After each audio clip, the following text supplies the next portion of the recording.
விருதுநகர் மாவட்டம் நரிக்கொடி அருகே மறையூர் கிராமத்தில் சுமார் 200 ஆண்டுகள் பழமை வாய்ந்த ராணிமங்கம்மாள் மருது பாண்டியர்களின் வரலாற்றுக்கு ஆதாரமாக விளங்கி வரும் மறையூர் அன்னச்சத்திரத்தை கடந்த 11ஆம் தேதி தமிழ்நாடு நிதியமைச்சர் தங்கம் தென்னரசு மற்றும் விருதுநகர் மாவட்ட ஆட்சித்தலைவர் ஜெயசீலன் ஆகியோர் நேரில் பார்வையிட்டு ஆய்வு செய்தனர்.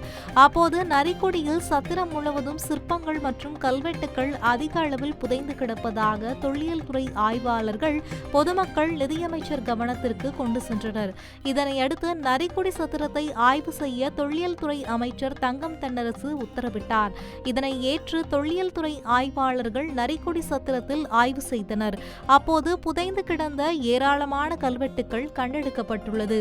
அதில் சுமார் 200 ஆண்டுகளுக்கு முன் இந்த பகுதியானது ஆதிச்சநல்லூர் என்ற பெயரால் அழைக்கப்பட்டுள்ளது. அப்பகுதியில் உள்ள நஞ்சை புஞ்சை என 2 வகையான நிலங்களை பலருக்கும் தானமாக வழங்கப்பட்டுள்ளது. விளையும் தானியங்களில் 1/3 பங்கு அன்னதானம் வழங்குவதற்கு தானமாக வழங்க வேண்டும்.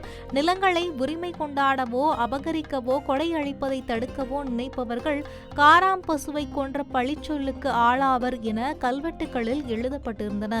இதன் மூலம் நரிக்கொடி சத்திரம் சுற்றியுள்ள நிலங்களை பலருக்கும் தானமாக வழங்கப்பட்டுள்ளன என்பது தெரிய வருகிறது. இது தொடர்பாக முழுமையாக ஆய்வு செய்ய மாவட்ட ஆட்சித்தலைவரிடம் அறிக்கை சமர்ப்பிக்கப்பட்டு அதற்கு பின் பல்வேறு ஆய்வுகள் செய்யப்படும் என தொல்லியல் துறை அதிகாரிகள் தெரிவித்துள்ளனர். செய்திகளை உடனுக்குடன் தெரிந்து கொள்ள உடனே சப்ஸ்கிரைப் பண்ணுங்க.